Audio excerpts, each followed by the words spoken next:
13 disturbing human experiments. Number 1. Electroshock therapy on children. In the 1960s, Dr. Loretta Bender of New York's Creedmoor Hospital began what she believed to be a revolutionary treatment for children with social issues. Electroshock therapy. Bender's methods included interviewing and analyzing a sensitive child in front of a large group, then applying a gentle amount of pressure on the child's head. Supposedly, any child who moved with the pressure was showing early signs of schizophrenia. Herself the victim of a misunderstood childhood, Bender was said to be unsympathetic to the children in her care. By the time her treatments were shut down, Bender had used electroshock therapy on over 100 children, the youngest of whom was age 3. Number 2. Dr. William Beaumont and the stomach. In 1822, a fur trader on Mechanic Island in Michigan was accidentally shot in the stomach and treated by Dr. William Beaumont. Despite dire predictions, the fur trader survived, but with a hole in his stomach that never healed. Recognizing the unique opportunity to observe the digestive process, Beaumont began conducting experiments. Beaumont would tie food to a string, then insert it through the hole in the trader's stomach. Every few hours, Beaumont would remove the food to observe how it had been digested.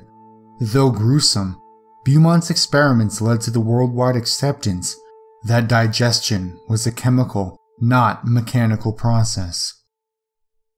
Number 3. Accidental bubonic plague. Richard Strong, a doctor and head of the biological laboratory of the Philippines Bureau of Science, performed several inoculations on inmates at a Manila prison in an attempt to find the perfect cholera vaccine. In one such experiment in 1906, he mistakenly gave the bubonic plague to the inmates instead of the cholera vaccine, which resulted in the deaths of 13 subjects. A government investigation into the accident later corroborated the findings and stated that, depressed by the debacle, Strong laid low for a while, only to resurface 6 years later for another series of inoculations on the inmates, this time with the disease of beriberi. Some of the participants died, while those who survived were compensated with nothing more than a few packs of cigarettes. Strong's notorious experiments were such a catastrophe that they were later cited by Nazi defendants at the Nuremberg trials to justify their own horrific research. Number 4. Slaves doused with boiling water.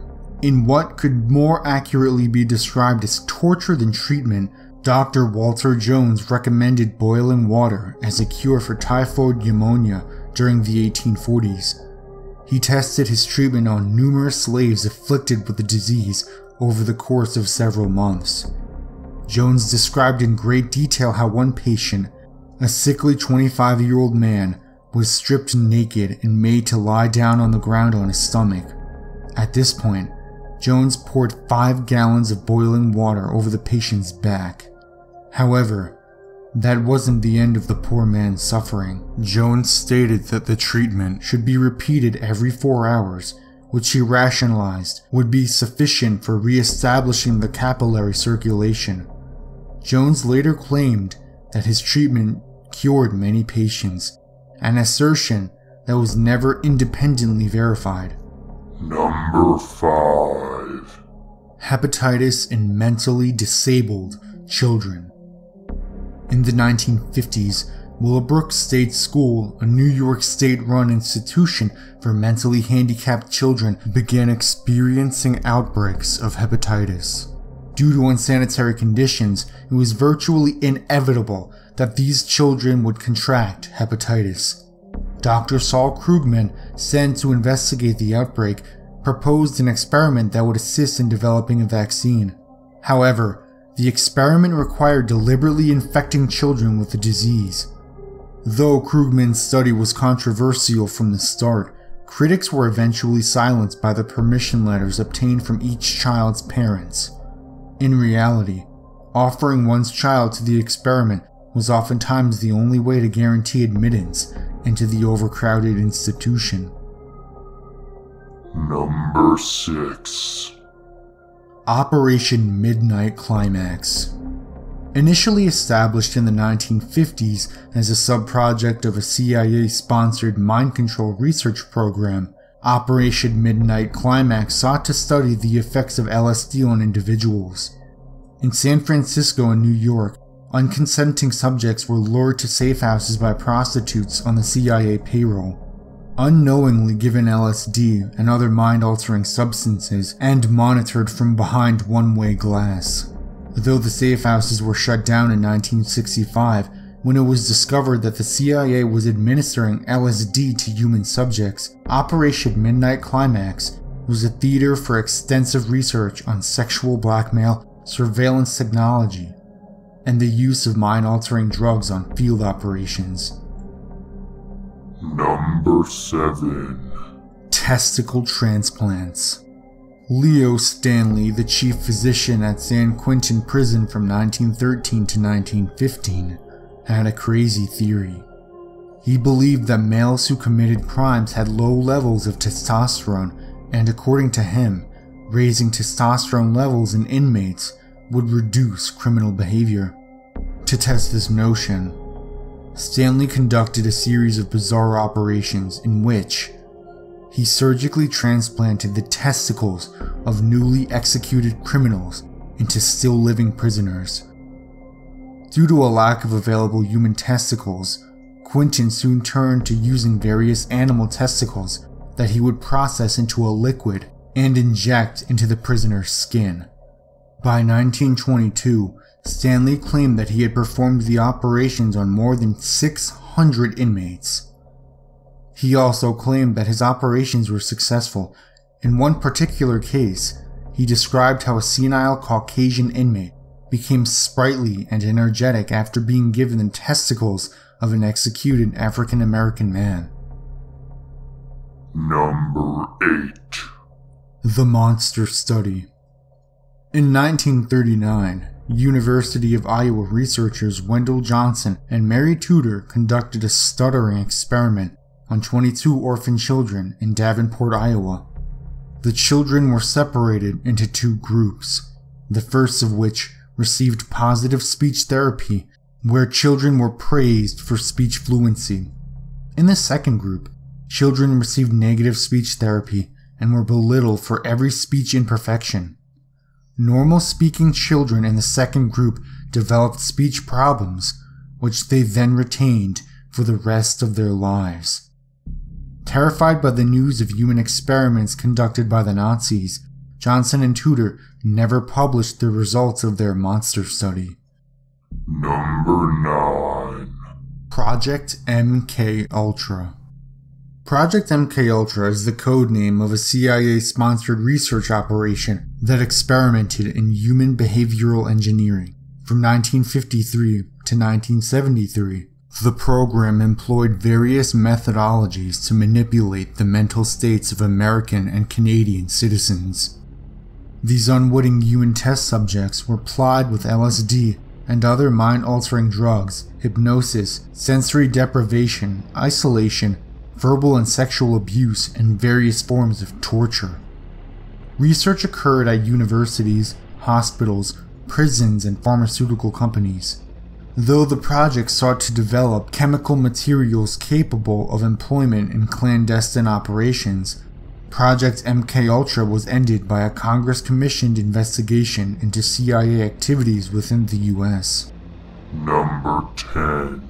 Sexual reassignment. In 1965, Canadian David Peter Reimer was born biologically male, but at 7 months old, his penis was accidentally destroyed during an unconventional circumcision. John Money, a psychologist and proponent of the idea that gender is learned, convinced the Reimers that their son would be more likely to achieve a successful functional sexual maturation as a girl. Though Money continued to report only success over the years, David's own account insisted that he had never identified as female. He spent his childhood teased, ostracized, and seriously depressed. At age 38, David committed suicide by shooting himself in the head. Number 11. Tuskegee Syphilis Study. In 1939, the U.S. Public Health Service began working with the Tuskegee Institute to track the natural progression of untreated syphilis. 600 poor, illiterate male sharecroppers were found and hired in Macon County, Alabama. Of the 600 men, only 399 had previously contracted syphilis, and none were told that they had a life-threatening disease. Instead, they were told they were receiving free health care, meals, and burial insurance in exchange for participating. Even after penicillin was proven an effective cure for syphilis in 1947, the study continued until 1972. In addition to the original subjects, victims of the study included wives who had contracted the disease and children born with congenital syphilis. In 1997, President Bill Clinton formally apologized to those affected by what is called the most infamous biomedical experiment in human history. Number 12. Experiments on newborns. In the 1960s, researchers at the University of California began an experiment to study changes in blood pressure and blood flow. The researchers used 113 newborns, ranging in age from 1 hour to 3 days old, as test subjects. In one experiment, a catheter was inserted through the umbilical arteries and into the aorta. The newborn's feet were then immersed in ice water for the purpose of testing aortic pressure. In another experiment, up to 50 newborns were individually strapped onto a circumcision board, then tilted so that their blood rushed to their head and their blood pressure could be monitored. Number 13. Project Artichoke. In the 1950s, the CIA's Office of Scientific Intelligence ran a series of mind control projects in an attempt to answer the question, can we get control of an individual to the point where he will do our bidding against his will, and even against fundamental laws of nature? One of these programs, Project Artichoke, studied hypnosis, forced morphine addiction, drug withdrawal, and the use of chemicals to incite amnesia in unwitting human subjects. Though the project was eventually shut down in the mid-60s, the project opened the door to extensive research on the use of mind control in field operations.